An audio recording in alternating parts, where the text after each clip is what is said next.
Bueno, amigos, vamos a comenzar el primer encuentro del año. Porque es poco tremenda la cantidad de gente que vino, parece Yom Kippur esto ya. Qué bueno que están con fuerzas y con energía para arrancar. Espero que hayan vivido bien los Yom Moraim, los que están en sus casas también. Y a todos. Eh, no, acá hay una propuesta, viendo, pero que no vamos a organizar, que es ir a Nova todos juntos. Nosotros desde Lambert hicimos una visita ayer, yo había ido otra vez antes, antes que se inaugure, y hoy al mediodía fue el staff de Lambert, estamos haciendo, Juventud va a ir también, creo que mañana o pasado, el miércoles pasado. O sea, tenemos como varias cosas que organizamos desde Lambert para visitar Nova, pero durante el día se puede ir. Las visitas privadas son más a la noche, por eso hicimos una nosotros, pero el resto son coordinar e ir o simplemente ir. Hay que anotarlo. Fer, Fer, Igualmente. divilas pues. Entrada y van. Bueno, vamos a retomar porque se hizo tarde y no me quiero extender, porque apenas estoy comunicativa y no puedo quedar más. Y la idea es raro, ¿no? Después de la vivencia de Yom Kippur y cuando de nuevo hablan ahora de Kabbalah, pero bueno, tenemos que cambiar el switch. Sí, está grabando. Y vamos a arrancar entonces con lo que sigue a lo que veníamos hablando, que es el otro falso Mashiach. Nosotros hablamos de Shabbatai Tzvi, ¿te acuerdan? Sí. ¿Pregunto? No. Después de esa experiencia hubo otra más. Es algo así como que Shabbatai Tzvi fue un Mesías del mundo sefaradí y ahora vamos a ver el falso Mesías del mundo ashkenazí, que tuvo como protagonista a Jacob Frank. Y de ahí surgió el franquismo, o sea, que no tiene nada que ver con España. Así como hubo una continuidad del grupo de Shabbatai Tzvi, también hay una continuidad de estos. Son movimientos importantes que impactaron, que trascendieron, que dejaron huella y que destruyeron muchísimo. Por eso los vemos. Algún Michigan, el loco que se ponga a hablar, habrá habido un montón y están frente a uno. Pero gente que arruinó, destruyó, fueron Baruch Hashem pocos, estamos viendo los dos casos más graves, y los quiero ver para que entiendan el, la amenaza, el peligro de la mística o de la mística en general. Porque depositan tanto en la experiencia de la persona, se pone tanto en lo que la persona recibe y dice y transmite, que todo eso está muy cerquita de la rebelión, de la blasfemia, del abandono de la tradición, de que esa persona se empodere y cambie todo, que tome ventaja de su lugar. Bueno, hay un montón de peligros. Algunos compartidos con la vida jasídica y otros exclusivos de la mística. Pero peligros hay. Entonces, por eso es que los vemos, ¿no? Esto es siglo XVIII. Nació en aquel momento en Polonia, pero hoy es Ucrania. La zona donde él nació hoy sería Ucrania, pero en aquel momento pertenecía a Polonia, por eso está puesto de esa manera. Y aparentemente terminó sus días en Alemania, tampoco hay mucha claridad por cuestiones que tienen que ver con que después terminó escapándose y demás. Pero lo más importante es que Jacob Frank se vio a sí mismo como una reencarnación de Jacob, el tercer patriarca, Abraham, Isaac y Jacob, y de Shabbatai Tzvi también. O sea que, digamos, tenía un delirio místico importante y que no fue casual que vinculó a su ser con la Trinidad, porque la Trinidad es el concepto que parte aguas entre el judaísmo y el cristianismo.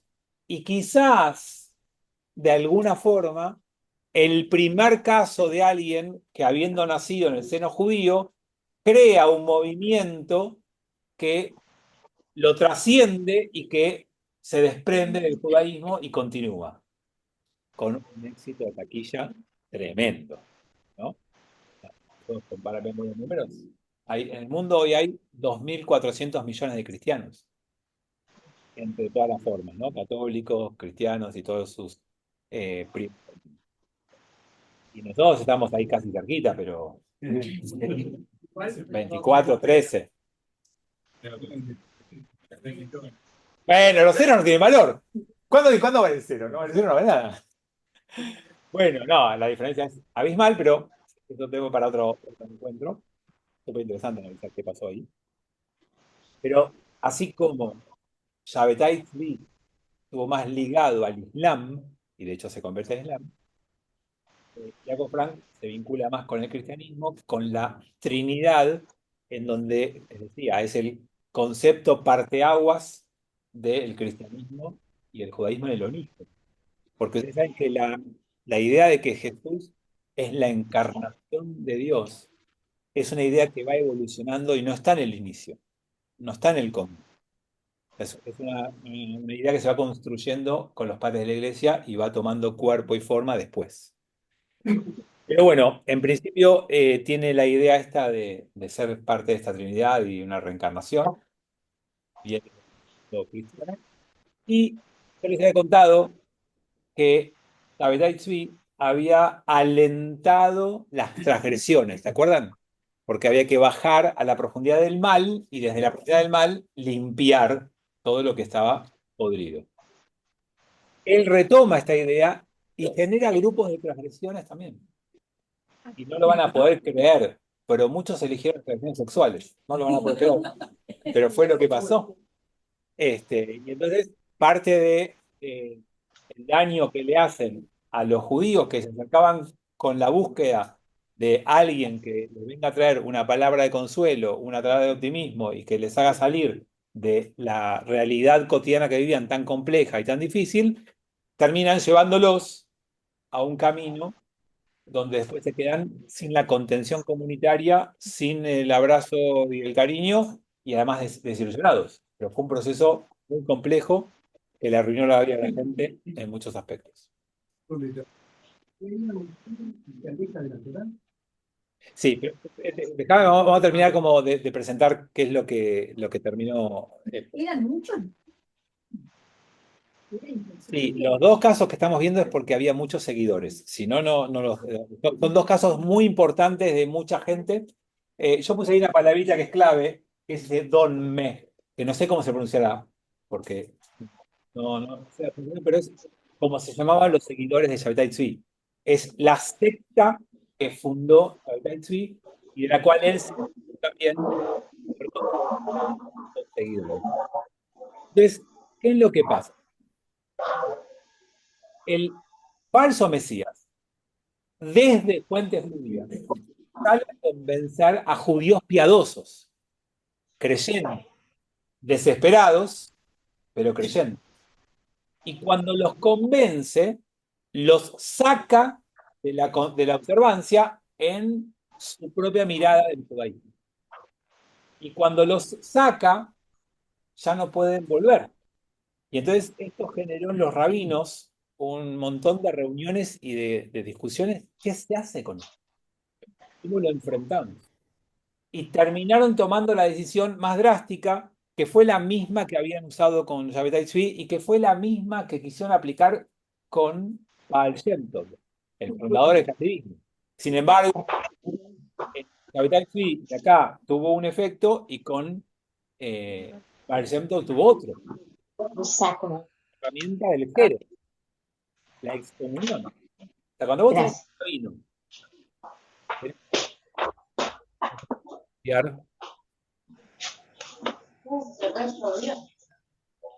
ustedes hay alguien ahí que está hablando o desmuteado, los muteo a todos. Si alguien quiere hablar, lo tienen que desmutearse o pedirle a Julio. Está en tus manos, Julio, todo, ¿eh? No me falles. Bueno, les decía que el mundo rabínico, cuando ve que alguien desde la investidura, desde el rol, desde la función, o sea, ustedes imagínense que anteayer fueron al Frondizi. Y en medio de los rituales y del momento espiritual que estamos viendo, yo les digo, a partir de ahora, y les digo algo nuevo, distinto. Y se los digo con convicción, y se los digo en el momento de la tefilá, y probablemente algunos de ustedes me crean. Y eso genere algún movimiento, o me acerco de a uno, no en general, y le digo, mira, sos elegido para una tarea muy especial, y tal vez tenga, digamos, no lo quiero personalizar en mí, digamos, un rabino que los conduce en muchos momentos, que está con ustedes en momentos importantes, que los acompañó en el cementerio, que los acompañó en celebraciones familiares. Bueno, dice, bueno, ¿sabes qué? Ahora yo tengo una revelación, vos vas a ocupar un lugar especial, importante, y va armando grupos de disidentes. Bueno, es peligrosísimo. Aparte, antes no había tecnología, comunicación, nada, es mucho Claro. más fácil que ahora. Tal cual, sin tecnología, Hoy, para que el claro. resto se entere. Hoy me filmás, lo subís a la red y ya está. Pero, Bueno, entonces, es muy complicado, es muy complicado las consecuencias y es muy fácil de que caiga mucha gente en estas cosas. La cooperación. Imagínense, claro, gente carismática y con mucha desesperación de la gente. Entonces, hay una combinación que permite estas cosas. Si analizamos tanto Jesús como Shavitai Tzvi como este, son casos que surgen en momentos de mucha crisis, de mucha desesperación en mucha gente. Entonces se resolvieron excomulgarlo, echarlo, porque provocaba mucho daño. Digo, con Israel Baal Shem Tov quisieron hacer lo mismo. Finalmente no avanzó, no prosperó mucho tiempo, pero hicieron lo mismo. Y con Shavitai Tzvi lo mismo. Ahora, cuando eso ocurrió, Jacob Frank había construido vínculo con obispos, y especialmente con algún obispo importante de Polonia, y lo cobijó, y no solo que lo cobijó, sino que desafió al judaísmo desde el obispado, y los obligaron a hacer polémicas públicas. Y terminó de forma tal que uno de los acontecimientos terminó con la quema pública del Talmud, y quemaron un montón de ediciones del Talmud porque el cristianismo cuando debatía en la Edad Media con los judíos, no era un debate real. Ellos tenían el poder. Entonces, o ganaban, o ganaban. No había otra opción. Entonces, esas situaciones llevaron a exponer a los judíos, a humillarlos y a perseguirlos o a generarles daño. Entonces, digamos, el obispado, a través de alguno de ellos seducido por Abraham, o porque vio que era la posibilidad de llevarse muchos judíos para sus filas, o por lo que fuera, no lo sé si es porque estaba convencido de sus ideas, o porque vio una oportunidad de convencer a muchos judíos, terminó pésimamente con muchas quemas de libros sagrados judíos, especialmente el Talmud, y por supuesto que en poco tiempo la red de Jacob Frank para el judaísmo tuvo que pasar a la clandestinidad. Y siguió funcionando la clandestinidad igual que hizo Shabtai Tzvi. O sea, cuando ya fue peligroso para ellos seguir haciéndolo públicamente, porque ya había mucha gente que los había individualizado, se generó una red en Polonia central y oriental, básicamente oriental, eh, donde tenían esta red de funcionamiento. Bueno, capítulo trágico, complicado, lo traigo para que vean los riesgos que quedaron. No sé si tu pregunta quedó contestada o no. No, mi pregunta era si me llama la atención que creyéndose un Mesías se aleja de la Torá, con todas las transgresiones, orgías y demás que comentaba. Pero ¿por qué te llama la atención? Es la personalidad de estos líderes que no son creyentes en la Torah, creen en ellos. Y el perfil, a ver, por eso los roles rabínicos, los roles eh, religiosos de liderazgo, tienen mucha peligrosidad. Y por eso cada tanto aparecen escándalos.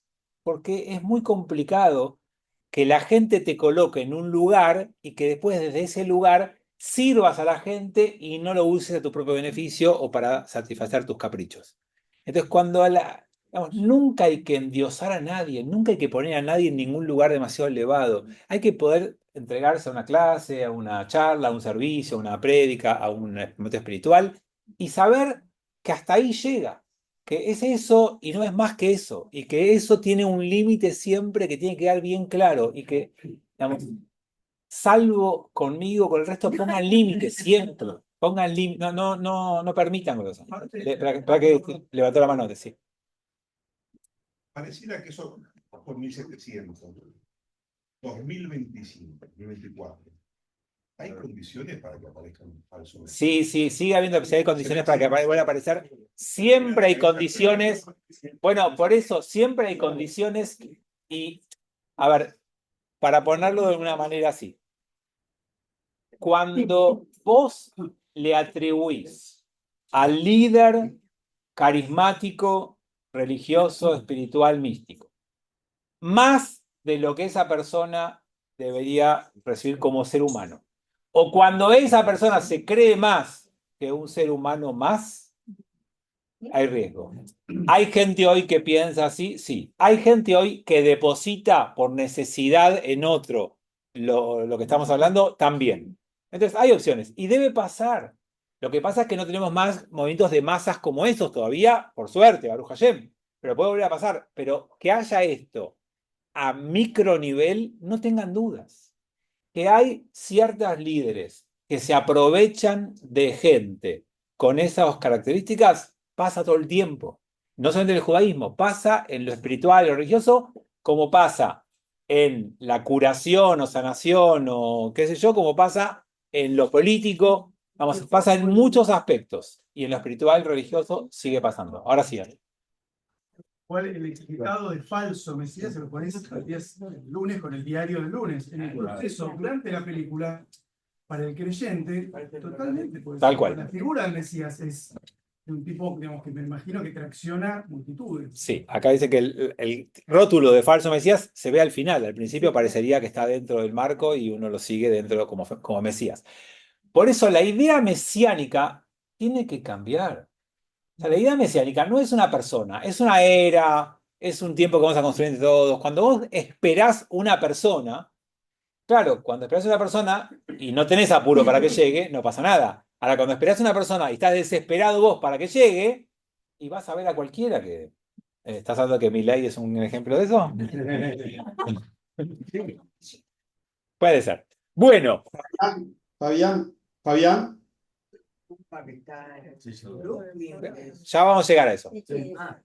Sí, ¿quién me llamó de ahí? Yo, Julio, soy yo.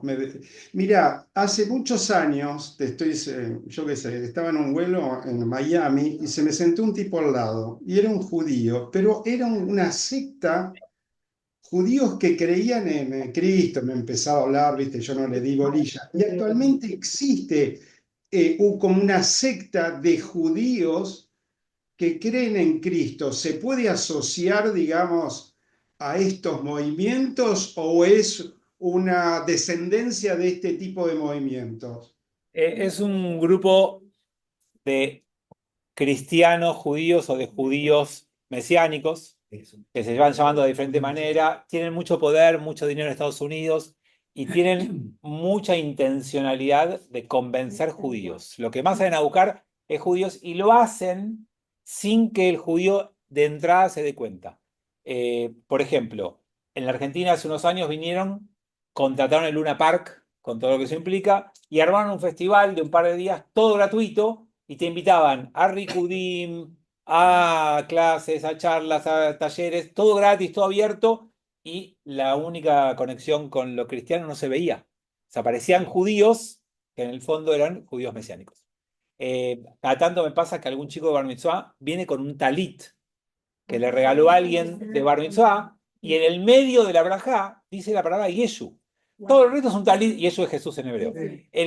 Todo es kasher y es igual, normal, todo, pero metieron Yeshu en la brajá.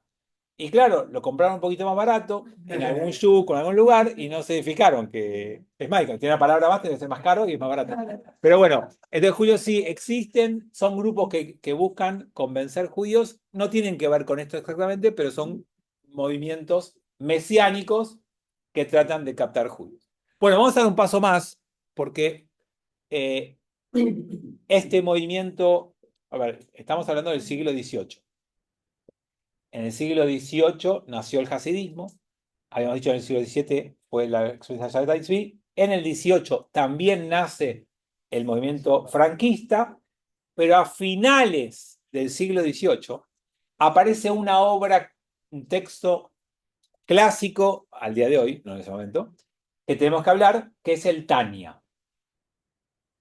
1796, pero no importa los años, un rabino que es el fundador de la rama que se va a llamar Chabad.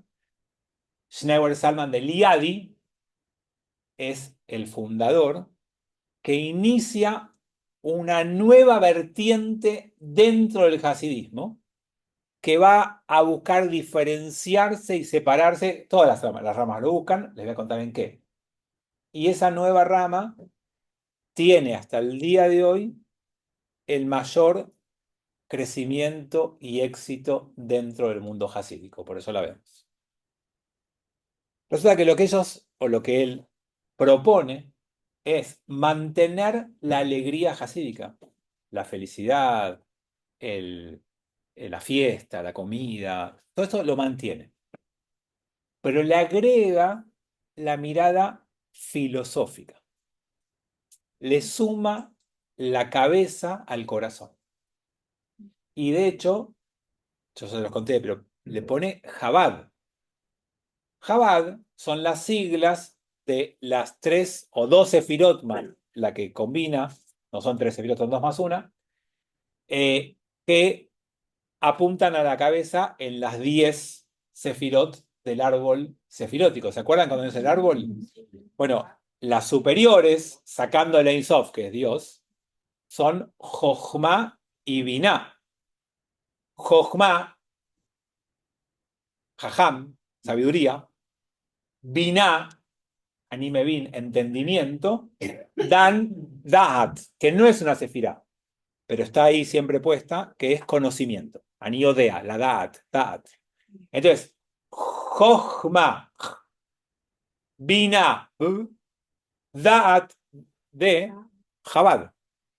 Chabad es el intento de construir una conceptualización filosófica y racional de la mística. Y es una revolución. Pero en aquel momento fue una revolución para poquito, para un grupo pequeño.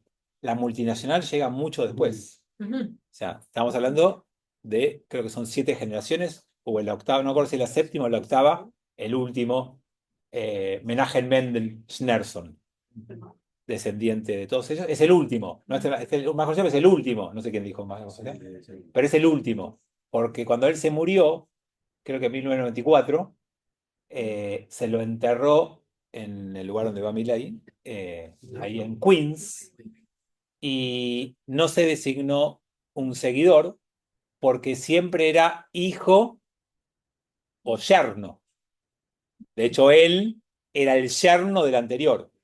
Pero como todos se casaban en familia, también eran parientes, no era solamente yerno. Estaban todos conectados porque son los casamientos muy endogámicos. Él no tuvo hijos con su mujer. Entonces, no quedó descendencia. Y ahí se frenó. Hay un triunvirato, que no es lo mismo que una trinidad. Hay un triunvirato que continúa con las decisiones, hay todo un cuerpo armado de toma de decisiones y demás, que no lo vamos a meternos ahora y no es tema para nosotros, pero continuó el desarrollo del movimiento, que está inspirado y continuado de este inicio del siglo casi XIX, de un nuevo desarrollo de una mística puesta en la razón, la filosofía, el pensamiento. Bueno, Tania, yo les puse ahí, se ha enseñado. Taná, en el Talmud, enseñaron los rabinos, es con un encabezado típico. Bueno, Tania es un compendio de enseñanzas, interpretaciones, distribuida en 5 libros, no importa, digamos, esto de 5 para copiar solamente la Torá. Son cuestiones que son más menores, pero en principio, acá hay, por un lado, una teología, una manera de poner racionalmente y filosóficamente a Dios y a partir de ahí cómo se lleva eso a una vida judía. Hasta el día de hoy, los rabinos de Chabad estudian el Tania con la misma santidad que estudian la Torá. pero solamente Chabad. Todo el resto no estudiamos Tania. Yo nunca en mi vida leí Tania. Y ningún rabino que no sea Chabad, si lo hizo por motu propio, digamos, por ganas. El Tania es solamente el libro de cabecera de los rabinos de Chabad. Y es ahí donde encuentran su filosofía, cómo enseñar, cómo comportarse todos los días, cómo vivir una vida de observancia, y eso es lo que les importa a ellos. Entonces, hay un cambio importante de época, y quiero que conecten con lo que está pasando en el mundo. Digamos, el siglo XVIII es el siglo de las luces. Es donde empieza, que va a ser mucho más fuerte en el siglo XIX, pero en el siglo XVIII empieza la Revolución Americana, la Revolución Francesa. Empezamos a hablar de una ilustración, de un iluminismo. Eso es lo que pasa en el mundo. Entonces, esto es como si fuera en paralelo a la aparición en el mundo de la idea de la centralidad de la razón en respuesta judía. Vamos a decir que ese movimiento europeo empezó con Descartes. Y si vamos a Descartes, ya nos adelantamos, vamos a más atrás en el tiempo. O sea, Descartes está antes de todo esto, porque Descartes plantea en la filosofía a través de la pregunta y de la duda. Y acuérdense que lo religioso es certeza en ese momento, no hoy, pero en ese momento era certeza. Entonces, hay una respuesta judía a ese devenir filosófico que se empieza a gestar y que va a explotar en el siglo XIX, pero que empieza en el siglo XVIII ya a manifestarse. Y esta sería como alguna forma un encuentro judío entre eso que está pasando en el mundo y el hasidismo que venía de antes. Y esto es maravilloso porque el judaísmo es eso. El judaísmo es tomar lo que pasa en el mundo, lo que vos traes como herencia de pueblo y haces una síntesis, una combinación. Marshall Mayer, ¿todos saben quién fue? Sí. Decía que un rabino en el siglo XX tiene que pararse frente a la comunidad con dos cosas en la mano. El diario y la Torá. Digamos, el mensaje de los rabinos que formó acá, que es, digamos, la escuela que hoy, digamos, tiene nuestro movimiento, la Creol, y vos tenés que pararte y hablar de lo que está pasando hoy con la inspiración de la fuente de la Torá. Claro, cuando Marshall no estuvo más, hay una crítica que se les hace a muchos, no a mí, digamos, antes que yo llegue, que es que se quedaron solamente con el diario y se olvidaron de la Torá. Quizás en otro movimiento hay mucha Torá y poco diario. O sea, ustedes piensen que un rabino que se recibe en otros movimientos, no en el nuestro, no tiene título universitario, no fue a la facultad, no leyó mucho más allá de los textos del judaísmo clásico. Entonces, nada, la combinación que proponía Marshall, que no se logró perfecto porque, les decía, dentro del movimiento algunos prefirieron quedarse más con el diario que con la Torá, se olvida eso. Yo creo que el modelo judío tiene que ser siempre mirar hacia afuera, mirar hacia adentro y hacia atrás y lograr una síntesis. Por lo menos eso es lo que intentamos algunos. Después nos puede salir mal, no les puede gustar, pero el intento es ese.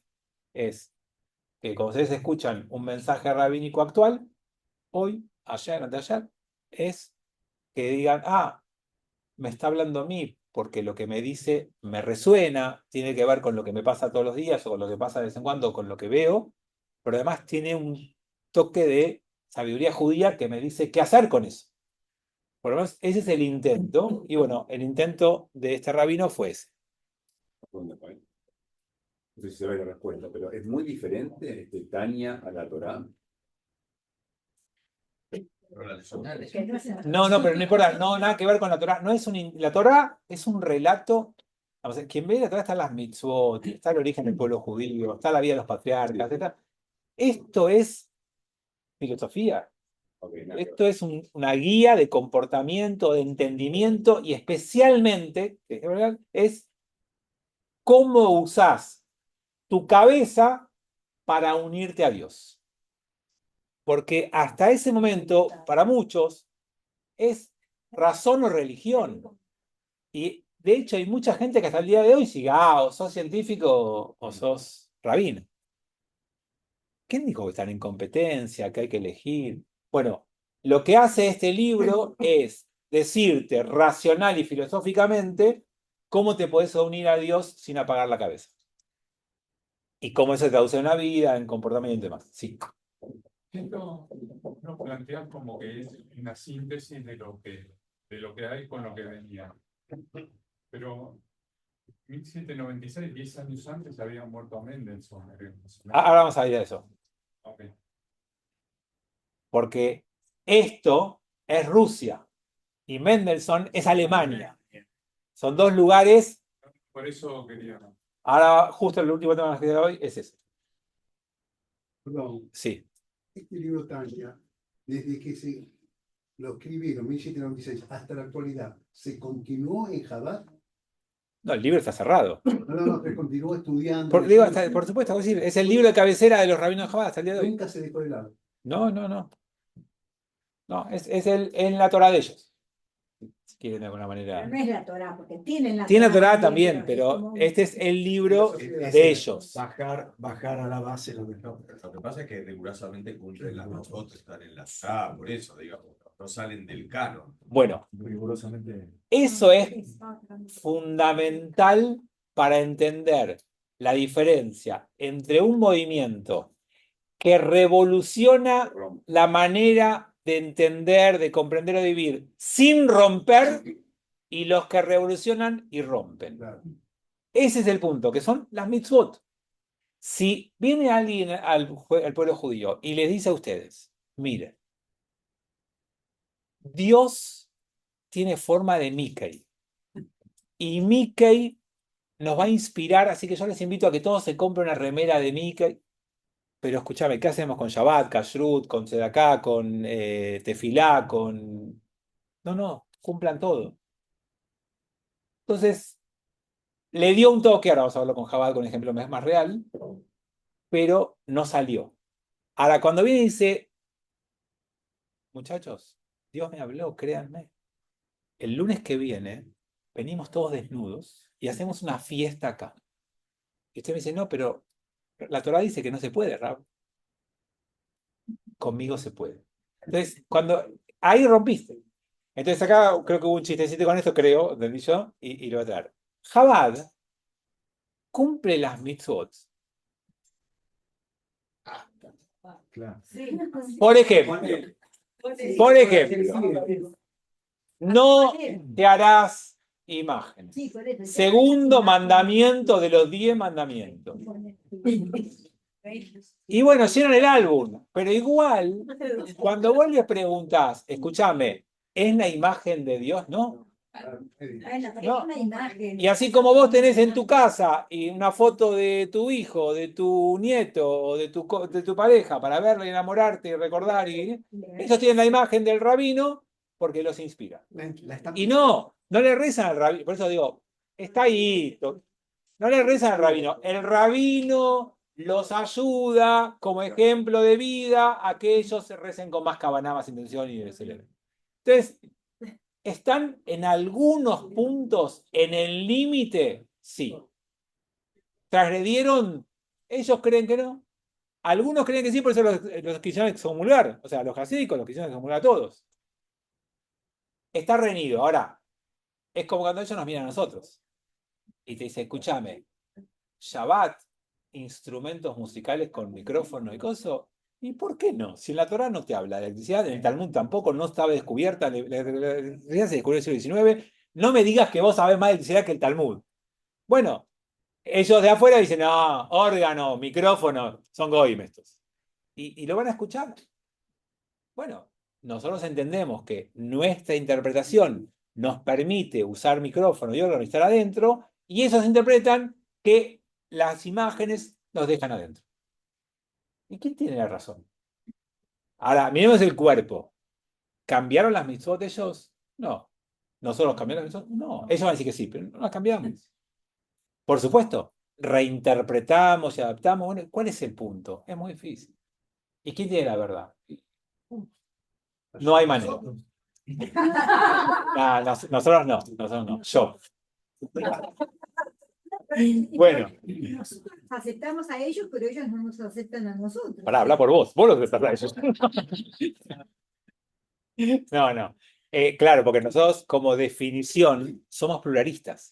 Entonces sí los vamos a aceptar, porque más al chiste, por supuesto que los acepto. Y yo si alguien viene acá y me dice, Fabi, la verdad, yo no me siento más cómodo en Lambert, busco una cosa distinta, me parece que quiero probar con Java, ¿te parece? Obvio, por supuesto. Sí. Ya cumplí 612 mitzvot allá y hacete de acá y listo. ¿Está bien? Pero no. Claramente, para mí, si es una búsqueda personal, bienvenido sea. Alguien vaya y dice, Rabino, a mí ya no me llega, ¿puedo ir al Ambrot? Bueno, todavía lo está corriendo, si lo alcanza lo mata. Pero claro. Pero bueno, son miradas. Ellos, como todos estos grupos, tienen la verdad, que es una sola isla de ellos. Y no van a cambiar eso. Y yo no sé si, a mí no me gusta vivir así, yo no podría vivir así. En nada pienso así. O sea, no solamente lo religioso. Yo no creo que nadie sea dueño de la verdad de nada. O sea, creo que uno va intentando acercarse y que uno está más o menos cerca del concepto que uno entiende. Hasta tanto alguien me demuestra que estoy equivocado y tengo que tener la flexibilidad de darme cuenta que en el momento puedo descubrir que estoy equivocado. Y puede pasar. Ellos no tienen esa mirada. Entonces, es muy difícil. No se puede hablar. Bueno, quiero ir al último tema. Sí, vamos. Dale, Martín. No, hay algo que a mí en realidad no es directo puntual, sino que viene de toda la materia de Cábala, ¿no? Cábala es algo, si yo lo entiendo mal, nosotros venimos misticismo judío, ¿no? Sí.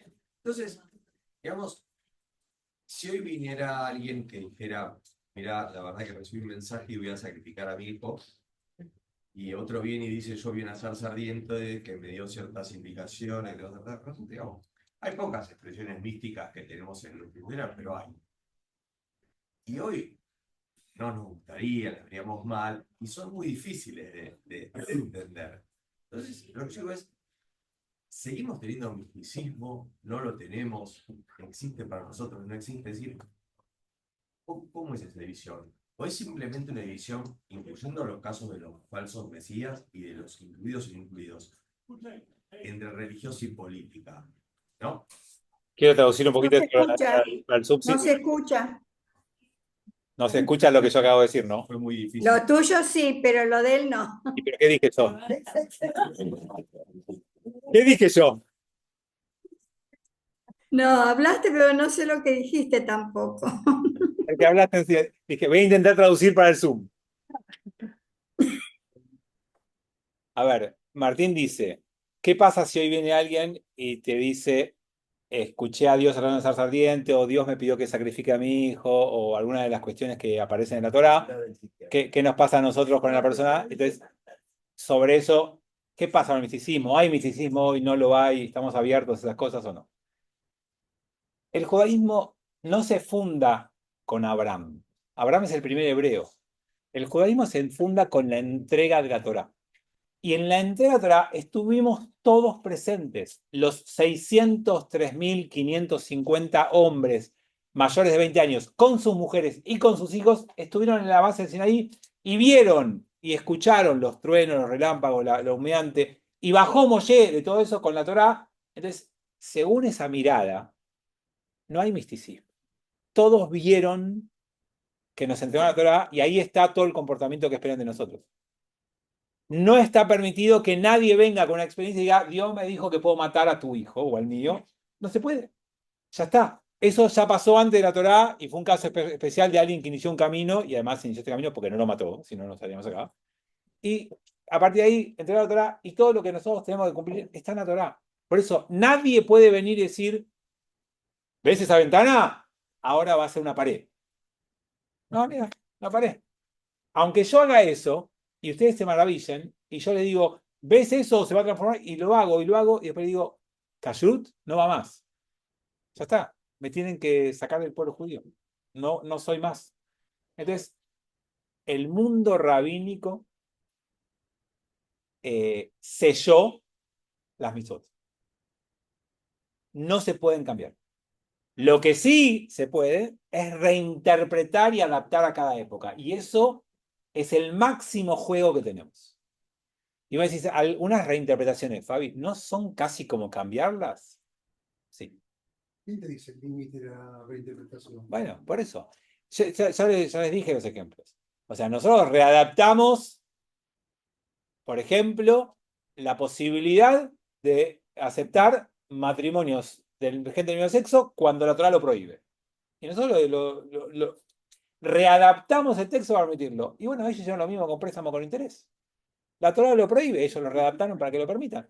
Bueno, cada uno elige dónde hace la reinterpretación, dónde lo adapta. Nosotros readaptamos y flexibilizamos algunos comportamientos con respecto a Kashrut para que no te encierres en un gueto, para que no tengas que vivir adentro de un plétzale y puedas salir. Y bueno, comer el lacto vegetariano. Es un Kashrut, bueno, digamos, entendemos que uno tiene que integrarse al mundo que uno vive y ellos dicen, no, eso no se toca.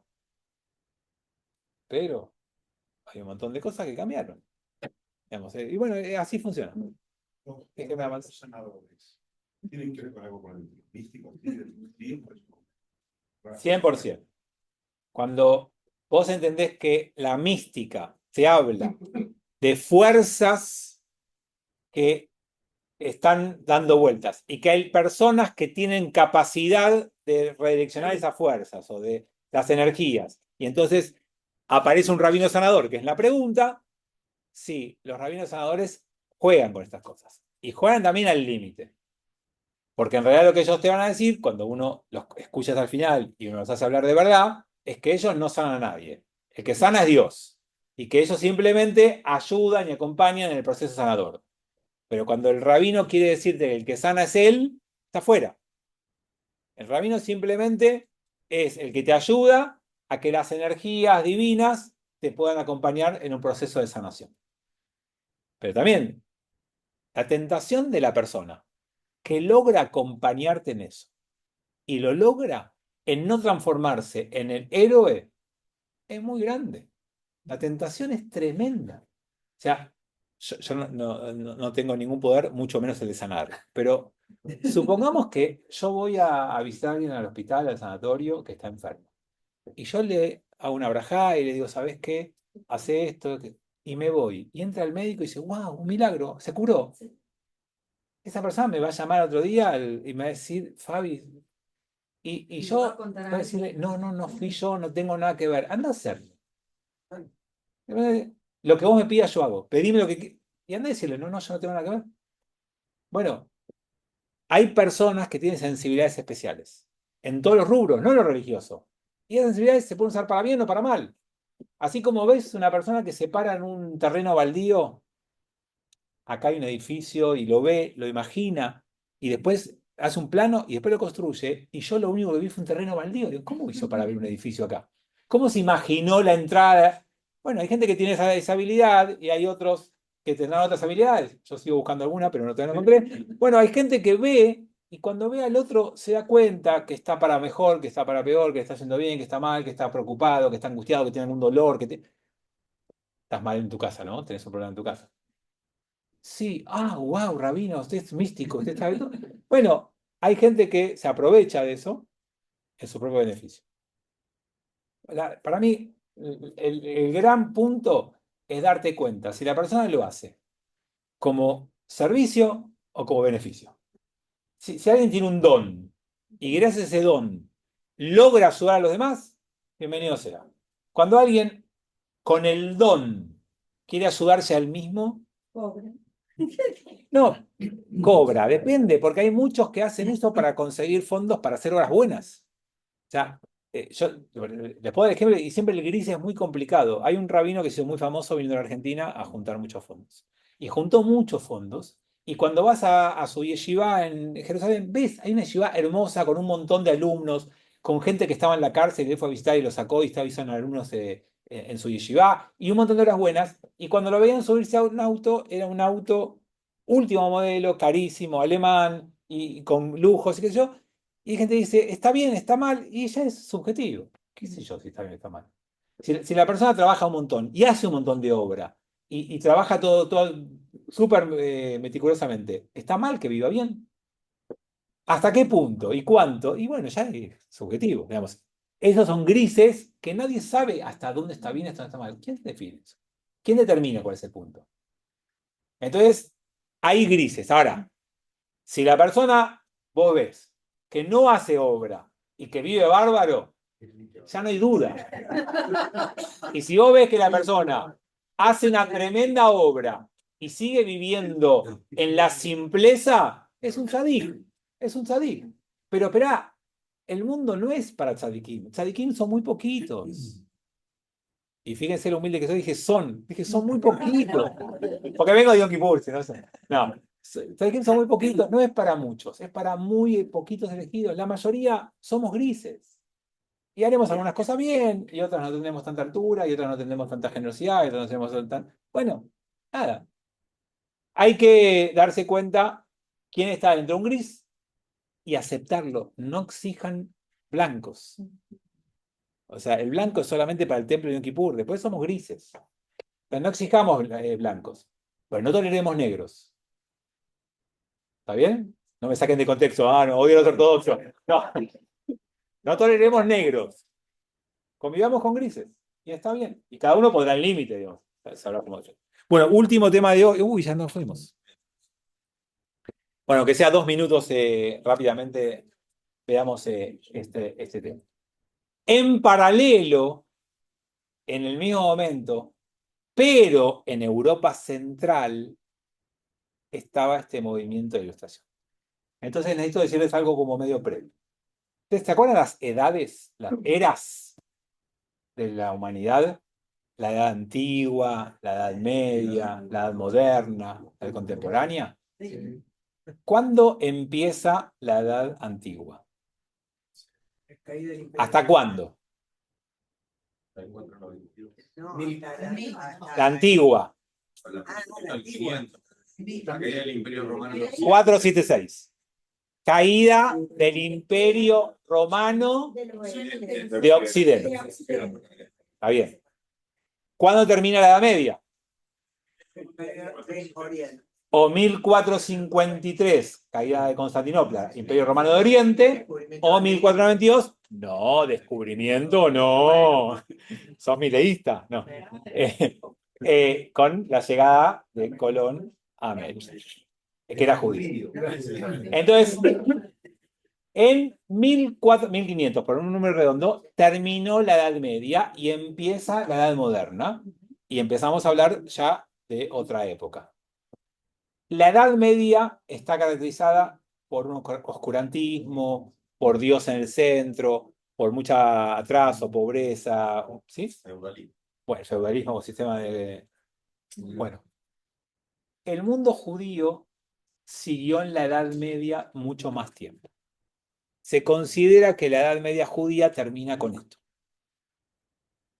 Cuando aparece esta idea en el mundo judío de salir del gueto, del atraso, de las creencias antiguas, de la magia, de la mística y de un montón de cosas que están.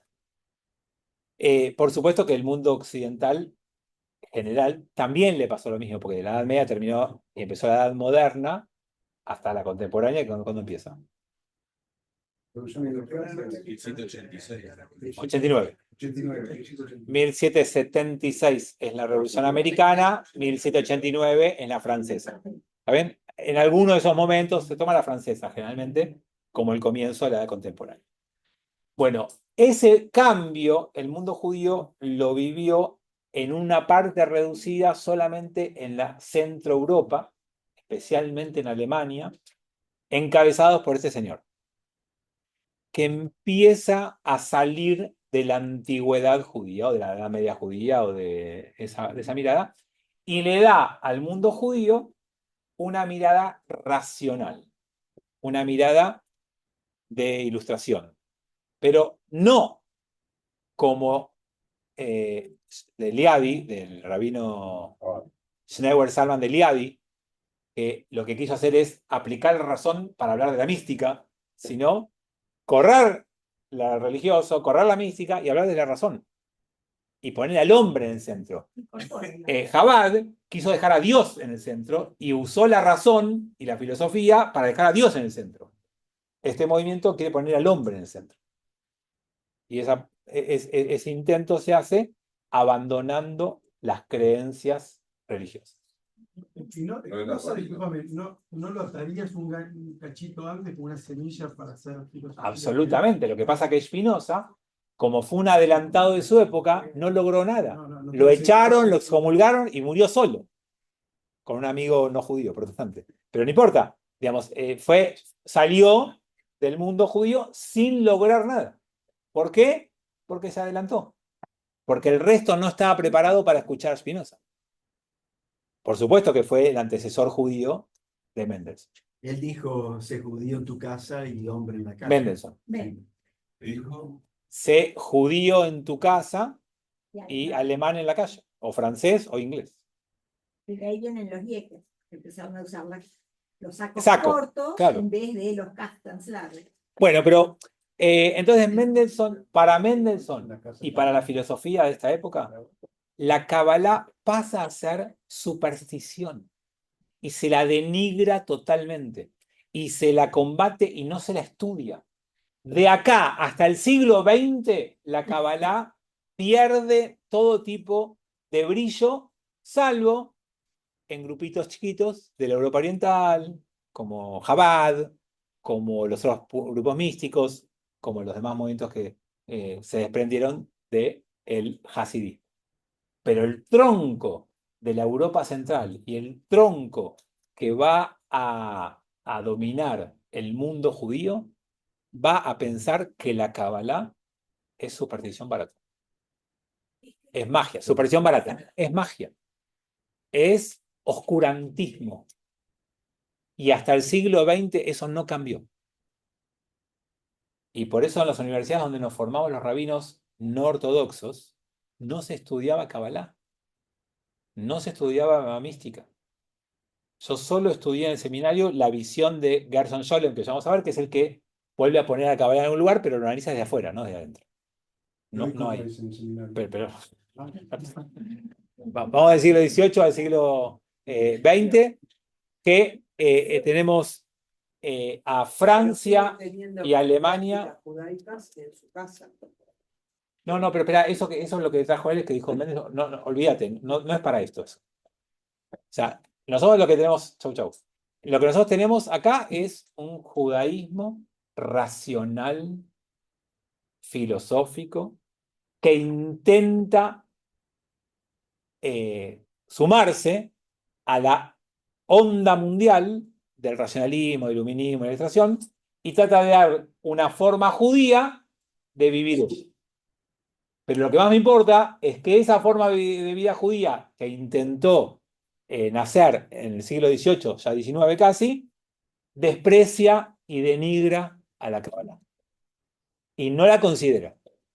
No es que, vieron que hoy, cuando ustedes hablan con alguien y dicen, ¿estudias Kabbalah? ¡Wow! Estudias Kabbalah, eso es muy difícil, eso es muy profundo, eso es muy... ¿Está bien? Hace 100 años, estudias Kabbalah, ¡ay, qué atrasado! Estudias Kabbalah, vos hasta crees todavía en la magia. O sea, era despreciable. O sea, esto, sepan que era así, digamos, era muy, muy fuera de los ámbitos importantes, académicos, destacados. Quedó oculta, pero no desapareció. Y entonces lo que vamos a ver el próximo encuentro es dónde volvió a surgir, a través de quién y cómo llegamos más o menos hasta hoy, para que después nos quede algún encuentro para hablar de conceptos de la Kabbalah, como les dije, sobre el alma, sobre algunas ideas, para ya salir este recorrido histórico y meternos en algunos conceptos. ¿Salvador viene de acá, de Mendelssohn? No, Mendelssohn funda, en su ideología se funda la Reforma. Pero obviamente el movimiento conservador algo se nutre de esto también. Pero básicamente la Reforma es la que se arregla, el movimiento reformista. Empieza en Alemania, ¿no? En Alemania. Bueno, amigos, gracias. Gracias. Última. Pregunta que me quedó. A ver. Esto, porque vos decías que estaba, tiene como una síntesis y Mendelssohn viene por del centro de Alemania con ideas totalmente diferentes. ¿Lo de Chabad es la síntesis retomo o es la respuesta? No, Chabad es el intento de continuar con lo clásico tradicional judío místico, el hasidismo, dándole una vuelta de tuerca nueva que es agregándole algo de filosofía. Pero no como... No es una síntesis. Es como la neortodoxia hoy. ¿Qué hace un neortodoxo? Yo quiero seguir siendo ortodoxo en un mundo así. ¿Cómo hago? ¿Qué puedo adaptar? ¿Qué puedo cambiar para seguir siendo?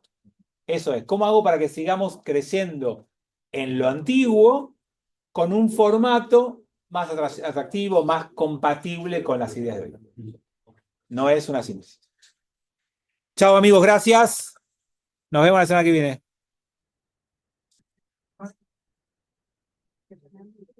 Dame un segundo.